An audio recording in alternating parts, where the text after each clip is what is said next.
Hey, Mike, when you zoom out, how would you assess your series against the Suns and kind of what they tried to do to you? Individually or as a team? Individually. I mean, man, they did a good job on all of us, to be honest. Me personally, they tried to take away some of my easy looks, make it tough on me, and they did a really good job.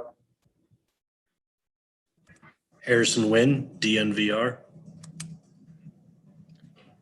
Hey, Mike, just going up against Chris Paul in a series, how valuable do you think that's going to be for you going forward? And also, what did he tell you at a half-court post-game? It seems like you guys had a good chat there.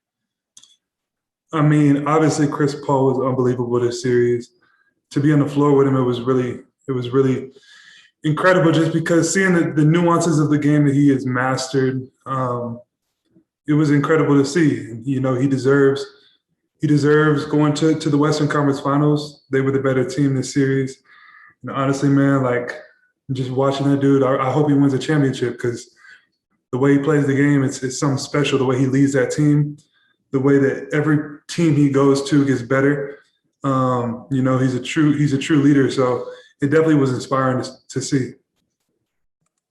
Brandon Cristal, KOA Denver.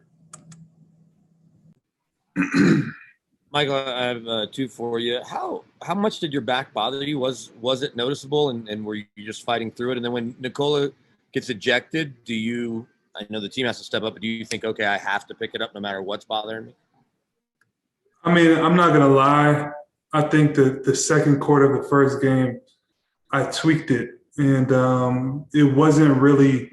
It was so quick. The series happened so quick. I didn't get a lot of time to kind of make sure everything was back normal. But it got better and better as the days went on. But it wasn't 100%. I kind of was playing through a little bit of limitation. Nothing serious, but it was just an unfortunate timing for a tweak like that to happen. But it's the playoffs, so there's a lot of guys that aren't feeling 100%. I really wanted to try to play through it, but I didn't feel like I was really myself for a couple of those games during the series.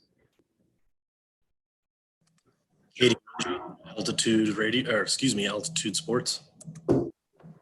Hey, Mike, after this series, I mean, how would you evaluate, I guess, what they did in terms of guarding you and what you want to improve upon? What did you learn about yourself in this series and the way you had to step up?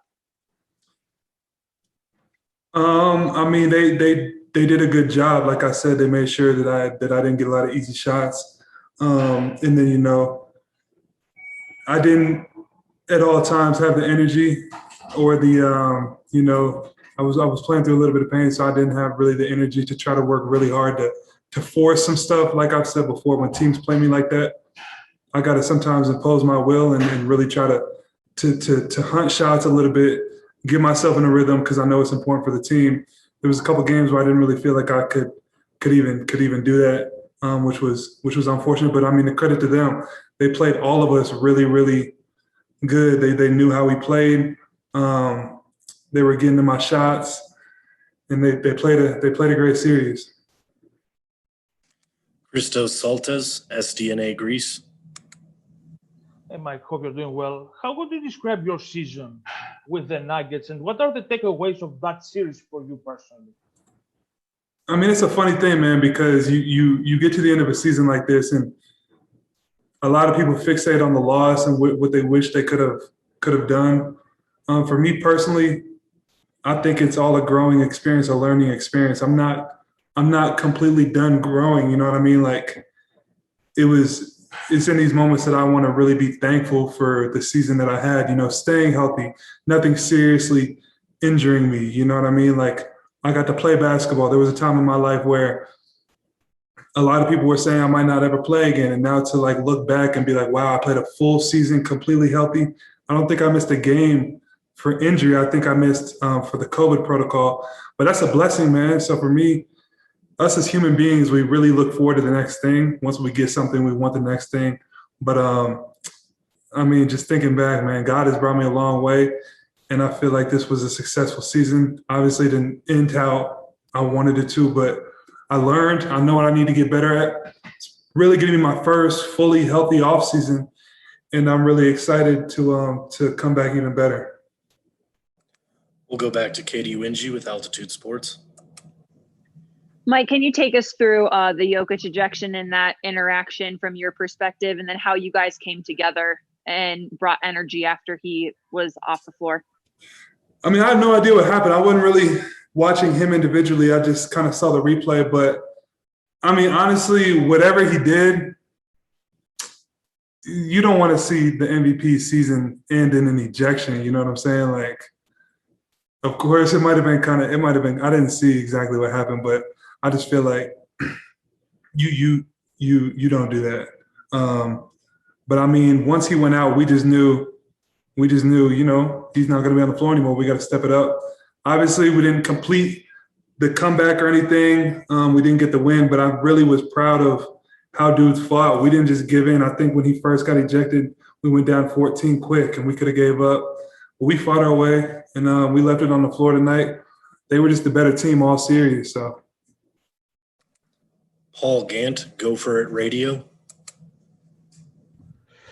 Michael, congrats on the season. So, according to your coach, Michael Malone, he felt like if you guys would have had a healthy Jamal Murray, that you guys could have won a championship.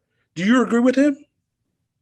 I completely agree with him, just because we brought guys in that we really didn't have a lot of chemistry in mid-season. So we didn't really develop a crazy chemistry with a couple guys, and now you're asking, Austin Rivers to do this and Aaron Gordon to do this when they got bought in mid-season. Jamal, he's been here. Him and Joker have an amazing chemistry. Me and Jamal and Joker really got clicking as the season went on before Jamal got hurt. So, looking to the future, I feel like the sky's the limit for our team. We got the pieces of what we need. But, man, we fought. Austin came in from not playing, and you saw how he performed this playoffs. I don't know if we make it to the second round without him. And then, Aaron Gordon coming in, making his impact, hopefully be my teammate for a long time, I'm hoping. So, yeah.